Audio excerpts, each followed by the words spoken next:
Welcome to our Technical Pharma YouTube channel. Today I will teach about asthma. Pathophysiology subject है आपका, उसमें आपको asthma दिया गया है। उसमें आपको aetiology, sign and symptom and complication आज हम लेने वाले हैं। तो चलिए स्टार्ट करते हैं। तो सबसे पहले ये जो अस्थमा है ये रेस्पिरेटरी सिस्टम में होता है। तो थोड़ा सा रेस्पिरेटरी सिस्टम में कैसे होता है तो ये देख लेते हैं। The asthma is the common long term inflammatory disease of the airway of the lungs. Lungs में होता है एयरवे, हमारा जो हम एयर अंदर लेते हैं, इनहेल करते हैं एयर को, उस एयरवे में होता है। वे मतलब जाने का रास्ता, उस एयरवे में हमें ये अस्थमा हो सकता है। And long term the inflammatory disease है, इन्फ्लामेशन की वजह से होता है। And it is characterised by the chronic inflammation. Chronic मतलब गहरा, हम उसे गहरा बोल सकते हैं। एक्यूट मतलब कम और क्रोनिक मतलब ज़्यादा ऑफ द रेस्पिरेटरी ट्यूब में। And tightening of the respiratory smooth muscle, हमारी जो स्मूथ मसल है वो क्या हो जाती है, टाइटनिंग हो जाती है। एंड उसकी वजह से, टाइटनिंग होने की वजह से जो हमारी जो ब्रांचो मसल्स है, हमारी जो ब्रांचियोल है उसके जो मसल्स है वो क्या हो जाती है, कॉन्स्ट्रिक्ट हो जाती है। तो इसकी वजह से हमें क्या होता है जो हम एयर इनहेल करते हैं उसमें हमें प्रॉब्लम आ सकता है। Any disturbance in respiratory system causes, क्या कॉजेज होते हैं, इनएडिक्वेट सप्लाई ऑफ ऑक्सीजन, हमें जितना ऑक्सीजन चाहिए उतना ऑक्सीजन नहीं मिल पाता डिस्टर्बेंस आने की वजह से रेस्पिरेटरी सिस्टम में। और excessive accumulation of carbon dioxide, carbon dioxide बाहर नहीं जा पाता, जो हमारे एयरवे है वो कॉन्स्ट्रिक्ट हो गया। तो आपने एक पाइप लिया तो पाइप को बीच में ऐसा आपने दबा दिया तो जो वाटर है उसमें से वो बाहर नहीं जाएगा। इसी तरह इसका मैकेनिज़्म है कि हमारा जो कार्बन डाइऑक्साइड है वो बॉडी के बाहर नहीं जाएगा ज़्यादा, तो इसकी वजह से एक्सेसिव एक्यूमुलेशन हो जाएगा। And it show the adverse effect on the metabolism, तो इसकी वजह से क्या होगा, हमारे मेटाबॉलिज्म है उस पर एडवर्स इफेक्ट होगा कि बॉडी में कार्बन डाइऑक्साइड रहेगा तो हमारे मेटाबॉलिज्म पर इफेक्ट दिखाएगा।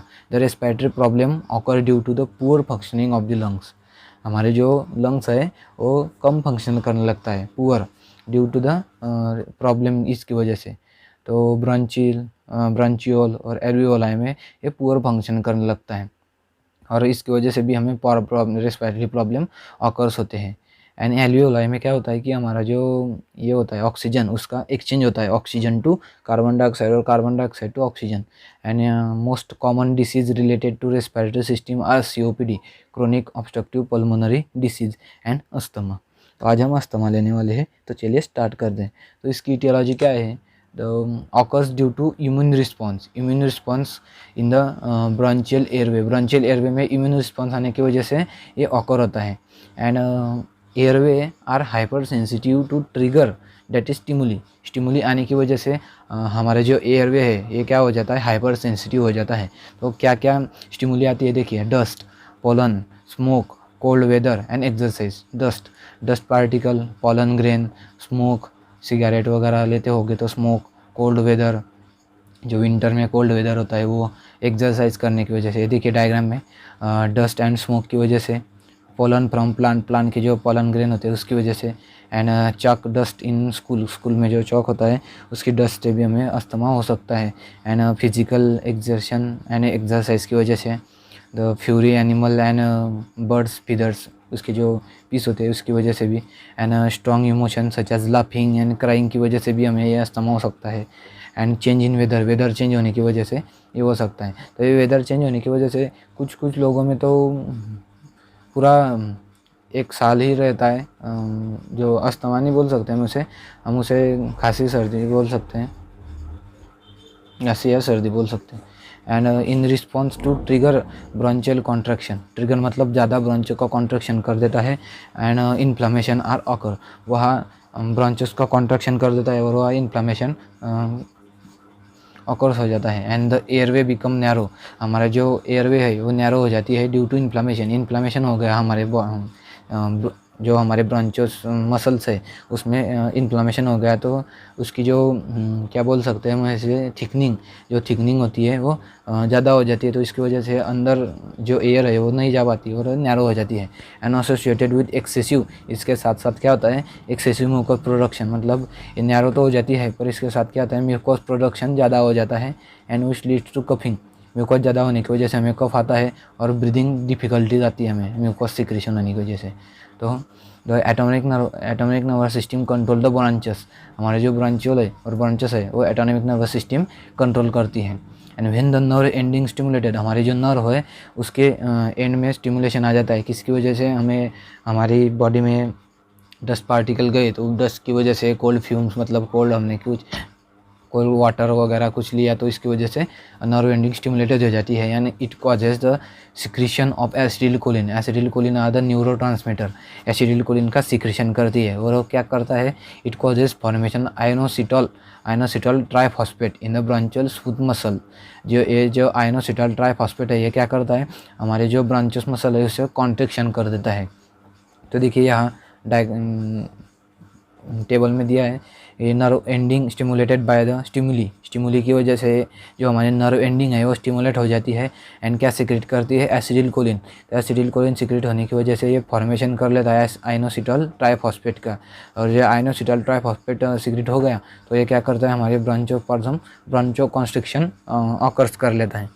द इनहेल्ड एलर्जन, मतलब हमने कुछ एलर्जन को इनहेल कर लिया through the air and goes inner airway में चला गया, तो which causes inflammation of the airway become thicken and leads to bronchospasm. मैंने बताया कि हमारे जो ब्रांचेस है वो कॉन्स्ट्रिक्शन हो जाती है और थिक हो जाती है। And due to inflammation in the airway, हमारी एयरवे में इन्फ्लामेशन किसकी वजह से होता है, वेरियस मीडिएटर लाइक हिस्टामाइन, ये मीडिएटर्स है, मतलब ये इसे ज़्यादा करने का काम करते हैं। हिस्टामाइन मीडिएटर्स है, due to inflammation of the airway various mediator like histamine, leukotrienes, cytokinin are secreted which causes the bronchial smooth muscle contraction. ये सिक्रेट होने की वजह से क्या होता है, हमारे जो ब्रांचियल स्मूथ मसल है वो कॉन्स्ट्रिक्ट हो जाती है और हमें अस्थमा ऑकर्स हो जाता है। एंड म्यूकस सिक्रीशन, एडेमा मतलब स्वेलिंग जैसा आ जाता है हमारी एयरवे में। एंड AHR मतलब airway hyper responsiveness. These are the aetiology मतलब एक कैसे होता है। तो अब हम इसके अस्थमा इन्फ्लामेशन देखेंगे कि अस्थमा का इन्फ्लामेशन होता कैसे। जो हमारी इन्फ्लामेटरी सेल्स है, तो ये जो इन्फ्लामेटरी सेल्स मतलब ये जो आपको सेल दिख रही है इनको इन्फ्लामेशन होता है, स्ट्रक्चरल सेल को और इन्फ्लामेटरी सेल को। उसमें क्या क्या आता है, mast cells, eosinophil, TH2 cell, basophil, neutrophil और पैटलेट्स। स्ट्रक्चरल सेल में epithelial cell, smooth muscle cell, endothelial cell, fibroblast and nerve, इनमें हमें इन्फ्लामेशन हो जाता है। और इन्फ्लामेशन किन की वजह से, इन्फ्लामेशन होने की वजह से वो क्या सिक्रेट करते हैं, मीडिएटर्स। तो histamine, leukotrienes, prostanoids, PAF, kinins, adenosine, endothelin, nitric oxide, cytokinin और कीमोकाइनिन एंड ग्रोथ फैक्टर, ये सिक्रेट करते हैं। ये सिक्रेट होने की वजह से क्या होता है, ये क्या इफेक्ट करते हैं हमारे बॉडी पर, ब्रांचोस्पाज्म करते हैं। ब्रांच एक्सुडेशन मतलब हम उसे स्वेटिंग जैसा बोल सकते हैं कि हमारे जो प्लाज्मा है वो प्लाज्मा हमारी सेल्स है उसके बाहर आने लगता है, स्वेटिंग जैसा प्रोसेस होता है वहाँ, और म्यूकस सिक्रेशन होता है, AHR मैंने बताया, और स्ट्रक्चरल चेंजेस हो जाते हैं। These are the asthma inflammation है, इसी तरीके से होता है। तो इसके साइन एंड सिम्टम क्या क्या है, तो ब्रीथलेसनेस होती है, हमें जो हम एयर इनहेल करते हैं उसमें हमें प्रॉब्लम आता है।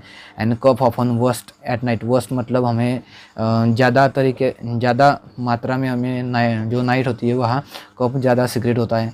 इन सीवियर जो अस्थमा के पेशेंट है may not be able to speak more than few minute, ये ज़्यादा टाइम बोल नहीं सकते, कुछ फ्यू वर्ड्स ये बोल सकते हैं, ज़्यादा लॉन्ग टाइम तक ये बोल नहीं सकते क्योंकि उन्हें अस्थमा हुआ है। एंड रेस्पिरेटरी रेट में भी एलिवेटेड, मतलब एलिवेटेड होता है, 25 ब्रीथ पर मिनट हो जाता है ये। एंड हार्ट रेट भी हमारा इंक्रीज हो जाता है क्योंकि हमें जो एयर अंदर लेते हैं तो इसकी वजह से हमारा जो हार्ट बीट है वो बढ़ जाता है। एंड रिडक्शन ऑक्सीजन सैचुरेशन कम हो जाता है, और रिडक्शन इन एयर एंट्री, हमारे जो एयर की एंट्री थी, मतलब हमारे जो लंग्स तक एयर जाना चाहिए था वो कम जाता है। और cyanosis indicating discolouration of the lips, हमारे जो लिप्स होते हैं वो साइटोकाइनिन क्या करता है, इंडिकेट करता है कि डिस्कलरेशन, मतलब हमारे लिप्स जो ऐसे रेडनेस चाहिए तो कलरेशन, उसका कलर गायब हो जाता है, डिस्कलर हो जाते हैं, और इरेगुलर हार्ट बीट हो जाता है। These are the sign and symptoms. तो अभी कॉम्प्लिकेशन क्या क्या आते हैं, अस्थमा होने की वजह से हमें कॉम्प्लिकेशन क्या कहता है, sign and symptom interfere with the sleep, ये तो प्रॉब्लम ही है। मेन प्रॉब्लम है कि स्लीप में ये इंटरफेयर करता है वर्क एंड अदर एक्टिविटीज़ में, कि हमें कोई भी काम करने नहीं देता asthma. And permanent narrowing and bronchial tube, ये क्या होता है अस्थमा की वजह से परमानेंट भी हमारी जो ब्रोंचियल मसल्स है और जो है वो नैरोइंग हो जाती है। And difficulty in the breathing, हमें जो हम एयर अंदर लेते हैं उसमें हमें प्रॉब्लम आ जाता है। And severe attack of asthma leading to hospitalisation, मतलब सीवियर अटैक हो गया, हमें ज़्यादा हो गया अस्थमा का अटैक तो हमें हॉस्पिटल में भी रहना पड़ सकता है लॉन्ग टाइम तक। And long term use of the anti asthmatic drug, हमें जब long term anti asthmatic drug लेंगे तो उसके हमें एडवर्स इफेक्ट भी दिखाई दें। आई होप आपको वीडियो अच्छा लगा होगा। वीडियो को लाइक करें, अपने दोस्तों को शेयर भी कीजिए और इसी तरह की वीडियो देखने के लिए लोगों पर क्लिक करके सब्सक्राइब बटन भी दबा दीजिए। और उसके बाजू में आपको ऊपर प्लेलिस्ट दिख रही है और उसके नीचे आपको प्रीवियस वीडियो